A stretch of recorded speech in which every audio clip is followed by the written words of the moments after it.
بسم اللہ الرحمن الرحیم۔ ہارون کو اندازہ ہو گیا تھا کہ بہلول ایک بے ضرر اور مفید انسان ہے۔ وہ بغداد شہر کا ایک پسندیدہ اور ہر دل عزیز کردار تھا۔ جب بھی ہارون اس کے ساتھ سختی سے کرنا چاہتا تو اس کی شوخی میں بھی دانش مندی اسے صاف بچا لے جاتی تھی۔ ہارون ہر دم کوشش کرتا رہا کہ کسی نہ کسی طرح بہلول کو پھانس لے، مگر جسے اللہ رکھے اسے کون چکھے۔ ایک دفعہ کا ذکر ہے کہ خراسان کا ایک مشہور فقیہ بغداد شریف آیا تو خلیفہ ہارون رشید کو بھی اس سے ملاقات کا شوق پیدا ہو گیا۔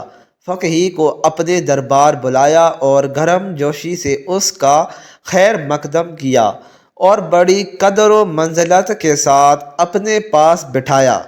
فقیہ اس عزت افزائی پر پھولے نہ سما رہا تھا اور خلیفہ پر اپنے علم کا رعب جھاڑ رہا تھا۔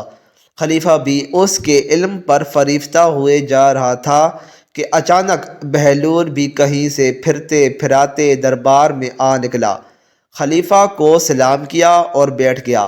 فقیہ نے بہلول کے بوسیدہ کپڑے دیکھے تو حیرت سے ہارون رشید سے کہنے لگا، آپ بہت مہربان اور رحم دل ہیں کہ معمولی لوگوں کو بھی اپنے دربار میں جگہ دے دیتے ہیں۔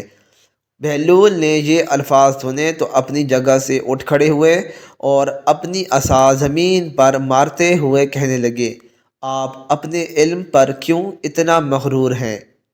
آپ اپنے علم پر اتنا ناز نہ کیجیے۔ اگر آپ کو اپنے علم پر اتنا ہی ناز ہے تو میرے ساتھ علمی مباحثہ کر لیں۔ فقیہ نے غصے میں بھری نظروں سے بہلول کو دیکھا اور کہنے لگا، میں نے تو سنا ہے کہ تم پاگل ہو اور میں پاگلوں کے ساتھ علمی مباحثہ کر کے اپنا قیمتی وقت ضائع نہیں کرنا چاہتا۔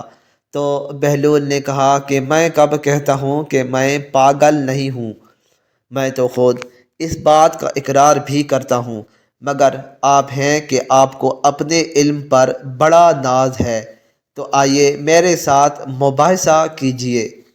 خلیفہ ہارون رشید بھی بول پڑا اور بہلول کو ڈانٹ کر کہنے لگا، بہلول خاموش رہو، تم نہیں جانتے کہ تم کس سے بات کر رہے ہو، یہ خراسان کے بہت بڑے عالم ہیں۔ بہلول نے بڑے اطمینان سے کہا، اس لیے تو میں چاہتا ہوں کہ یہ میرے ساتھ علمی مباحثہ کر لیں۔ خلیفہ بھی علمی مباحثوں کا بڑا شوق رکھتا تھا۔ فی الفور سے کہنے لگا، کیا مذائقہ ہے اگر آپ بہلول کی دعوت قبول کر لیں؟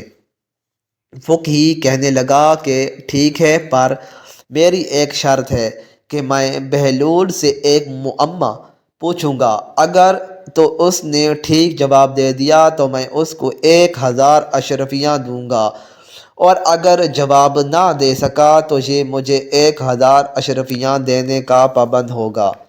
بہلول مسکرا دیے اور کہنے لگے، فقیروں کے پاس اتنی اشرفیاں کہاں ہیں؟ ہاں، میں یہ ضرور کر سکتا ہوں کہ اگر میں معمہ حل نہ کر سکا تو آپ کا غلام بن جاؤں گا، اور جب تک آپ کی اشرفیوں کی قیمت پوری نہ ہو جائے آپ کی غلامی میں رہوں گا۔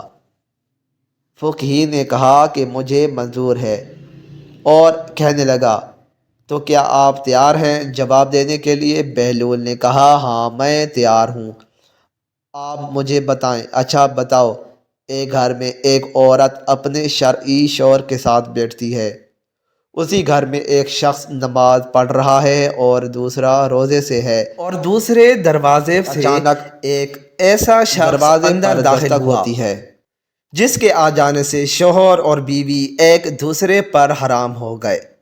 نماز پڑھنے والی کی نماز باطل ہو گئی اور روزہ دار کا روزہ بھی جاتا رہا۔ تو کیا تم یہ بتا سکتے ہو کہ باہر سے آنے والا شخص کون ہے؟ دربار میں سناٹا چھا گیا، لوگ ایک دوسرے کا منہ تکنے لگے کہ اتنا مشکل سوال بہلول سے اس کا جواب نہ بن پڑے گا۔ تو اچانک بہلول نے خاموشی توڑی اور بولنے لگے کہ گھر میں داخل ہونے والا شخص گھر میں موجود عورت کا پہلا شوہر ہے جو سفر پر گیا ہوا تھا اور اطلاع ملی تھی کہ اس کا دوران سفر انتقال ہو گیا ہے، تو اس کی بیوی نے اس کے پاس بیٹھے شخص سے عقد کر لیا اور دو مردوں کو اجرت دی کہ وہ میرے مرحوم شوہر کی قضا نمازیں پڑھیں اور روزے رکھیں۔ اسی اثناء میں اس کا پہلا شوہر واپس آ گیا۔